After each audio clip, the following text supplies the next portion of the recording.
प्यारे विद्यार्थियों, सुप्रभात। जैसा कि इससे पहले वाली वीडियो में हम पढ़ चुके हैं भाषा, उसके प्रकारों के बारे में।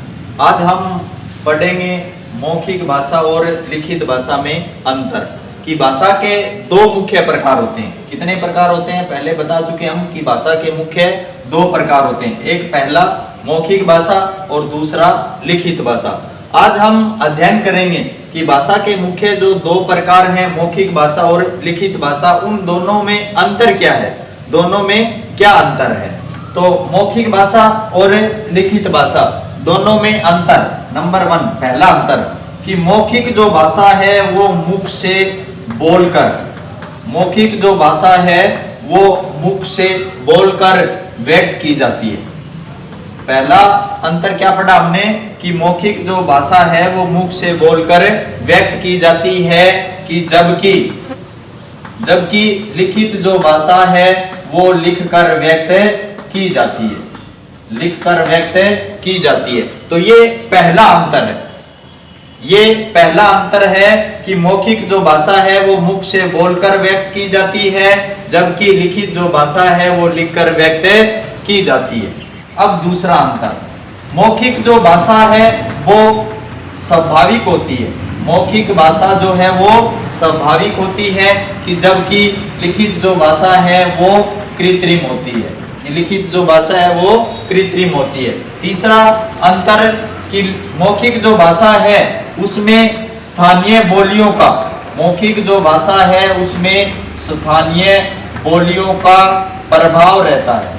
कि मौखिक जो भाषा है उसमें स्थानीय बोलियों का प्रभाव रहता है, कि जबकि लिखित जो भाषा है उसमें स्थानीय बोलियों का प्रभाव नहीं रहता। ये तीसरा अंतर। उसके बाद में चौथा अंतर ये है कि मौखिक जो भाषा है, मौखिक जो भाषा है वो परिवर्तनशील है। कि मौखिक जो भाषा है वो परिवर्तनशील है, कि जबकि लिखित जो भाषा है वो अपरिवर्तनशील है। ये चौथा अंतर है कि मौखिक जो भाषा है वो परिवर्तनशील है और लिखित जो भाषा है वो अपरिवर्तनशील है। उसके बाद में पांचवा अंतर कि मौखिक जो भाषा है, मौखिक भाषा में बोले जाने वाले वाक्य जो हैं वो छोटे छोटे होते हैं। कि मौखिक जो भाषा है उसमें बोले जाने वाले वाक्य जो हैं वो छोटे छोटे होते हैं, जबकि लिखित भाषा में प्रयोग किए जाने वाले या लिखित भाषा में लिखे जाने वाले वाक्य जो हैं वो अपेक्षाकृत बड़े होते हैं, अपेक्षाकृत बड़े होते हैं। उसके बाद में छठा जो अंतर है वो है कि मौखिक जो भाषा है उसमें हमेशा ताजगी बनी रहती है। कि मौखिक जो भाषा है उसमें हमेशा ताजगी बनी रहती है, कि जबकि लिखित जो भाषा है वो किससे युक्त होती है, प्राचीनता से युक्त होती है। किससे युक्त होती है, प्राचीनता से युक्त होती है। तो ये 6 अंतर हैं दोनों में, किसमें, मौखिक भाषा में और लिखित भाषा में। दोबारा से एक बार फिर से देखिएगा कि मौखिक जो भाषा है वो मुख से बोलकर व्यक्त की जाती है, कि जबकि लिखित जो भाषा है वो लिखकर व्यक्त की जाती है। मौखिक भाषा स्वाभाविक होती है, कि जबकि लिखित जो भाषा है वो कृत्रिम होती है। मौखिक भाषा में स्थानीय बोलियों का प्रभाव रहता है, लिखित भाषा में स्थानीय बोलियों का प्रभाव नहीं रहता। मौखिक जो भाषा है वो परिवर्तनशील है, जबकि लिखित जो भाषा है वो अपरिवर्तनशील है। मौखिक भाषा में बोले जाने वाले वाक्य जो हैं वो छोटे छोटे होते हैं, कि जबकि लिखित भाषा में लिखे जाने वाले जो वाक्य हैं वो अपेक्षाकृत बड़े होते हैं। उसके बाद में मौखिक जो भाषा है उसमें हमेशा ताजगी बनी रहती है, कि जबकि लिखित जो भाषा है वो रूढ़ होती है और प्राचीनता से युक्त होती है। अब उसके बाद अगला जो बिंदु आता है भाषा की इकाइयां।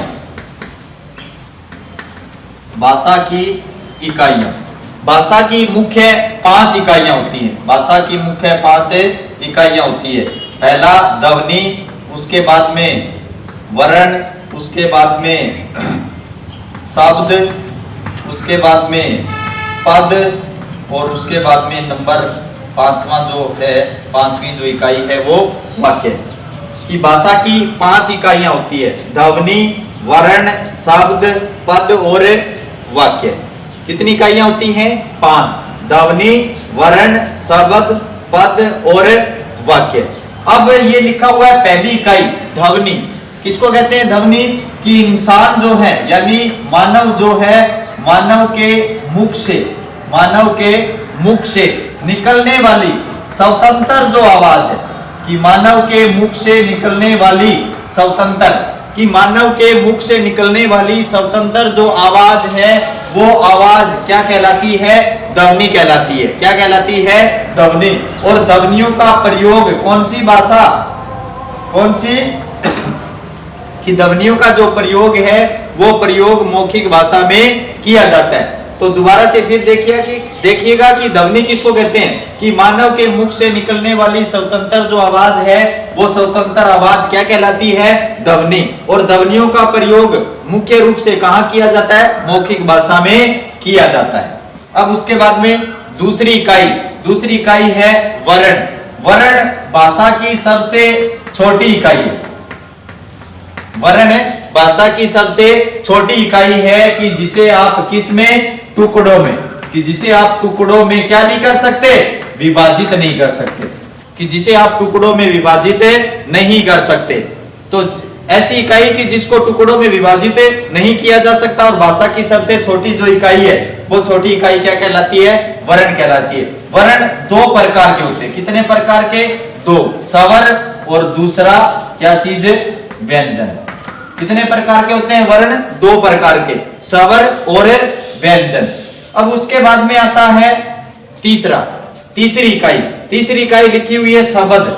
अब सबसे पहले क्या था? ध्वनि के बाद में क्या? वर्ण के बाद में क्या आ गया? शब्द। अब शब्द जो है उसका जो निर्माण है वो किससे होता है? वर्ण से। किससे होता है? कि एक वर्ण का संयोग दूसरे वर्ण के साथ जब हम कराते हैं, तो दोनों जब जैसे ही जुड़ेंगे, तो दोनों जुड़ने के बाद में क्या बन जाएगा? शब्द बन जाएगा। अब कहने का मतलब ये है कि वर्णों के सार्थक योग को, कि वर्णों के सार्थक योग को क्या कहते हैं? शब्द कहते हैं। क्या कहते हैं? शब्द कहते हैं। और शब्द भाषा की कौन सी इकाई है? तीसरी इकाई। अब उसके बाद में आता है पद। अब पद, ये शब्द जो है, ये शब्द ही क्या कहलाता है? पद कहलाता है। कि शब्द जो है वो शब्द ही पद कहलाता है। लेकिन कब कहलाता है? कि ये जो शब्द है, इस शब्द के साथ जब आप इसको जोड़ देते हो, किसको? विभक्ति को। कि कोई भी शब्द और उस शब्द के साथ जब हमने विभक्ति को जोड़ दिया, जैसे ही हमने विभक्ति को जोड़ा, तो विभक्ति को जोड़ने के बाद में वो जो शब्द है जो किससे जुड़ा हुआ है? विभक्ति से। तो वो जो शब्द है वो शब्द ही क्या बन जाता है? पद बन जाता है। या फिर दूसरे शब्दों में हम ये कहें कि कोई भी शब्द जब व्याकरणिक नियमों के आधार पर, किसके आधार पर? व्याकरणिक नियमों के आधार पर। किसके आधार पर? व्याकरणिक नियमों के आधार पर ये हासिल कर लेता है। क्या हासिल कर लेता है? योग्यता। किसकी योग्यता? कि वो जो शब्द है वो शब्द किसी वाक्य में किस रूप में? एक अंग के रूप में। किस रूप में? एक अंग के रूप में उसका क्या किया जाए? प्रयोग किया जाए। क्या किया जाए? उसका प्रयोग किया जाए। तो वो जो शब्द है वो शब्द क्या बन जाता है? पद बन जाता है। या फिर ये कहें कि विभक्ति युक्त शब्द ही क्या कहलाता है? पद कहलाता है। पद 2 प्रकार के होते हैं। कितने प्रकार के? 2 प्रकार के। पहला विकारी पद और दूसरा अविकारी पद। कितने प्रकार के होते हैं पद? 2 प्रकार के। कितने प्रकार के? 2 प्रकार के। पहला क्या लिखा? विकारी, और दूसरा क्या लिखा? अविकारी। अब विकारी का अर्थ ये होता है कि जिनके रूप में क्या हो जाए? परिवर्तन हो जाए। कि ऐसे पद जिनके रूप में परिवर्तन हो जाता है, तो वो क्या कहलाता है? विकारी। और जिनके रूप में परिवर्तन नहीं होता, कि जिनके रूप में परिवर्तन नहीं होता, क्योंकि विकारी से पहले क्या जुड़ गया? ए जुड़ गया। और ए का हमें पता है कि अर्थ जो है वो हमेशा किस में आता है? निषेध में आता है। किस में आता है? निषेध में। तो विकारी, ए का मतलब क्या हो गया? नहीं। तो कहने का मतलब ये है कि ऐसे पद जिनके रूप में किसी प्रकार का परिवर्तन नहीं होता तो वो क्या कहलाते हैं? विकारी। अब उसके बाद में आता है पांचवा, यानी भाषा की पांचवी इकाई। भाषा की जो पांचवी इकाई है वो है वाक्य। और वाक्य किसको कहते हैं? कि शब्दों का ऐसा सार्थक समूह। किसका समूह? शब्दों का। किसका समूह? शब्दों का। कि शब्दों का ऐसा सार्थक समूह जिसका क्या? अर्थ और भाव, यानी शब्दों का ऐसा सार्थक समूह जिसका अर्थ और भाव पूर्ण रूप से क्या हो? स्पष्ट हो। पूर्ण रूप से क्या हो? स्पष्ट हो। तो उसको हम क्या बोलते हैं? वाक्य बोलते हैं, या उसको क्या कहते हैं? वाक्य कहते हैं। यानी सार्थक शब्दों का ऐसा समूह जिसका अर्थ और भाव पूर्ण रूप से क्या हो? स्पष्ट हो। तो वो क्या कहलाता है? वाक्य कहलाता है। तो ये भाषा की 5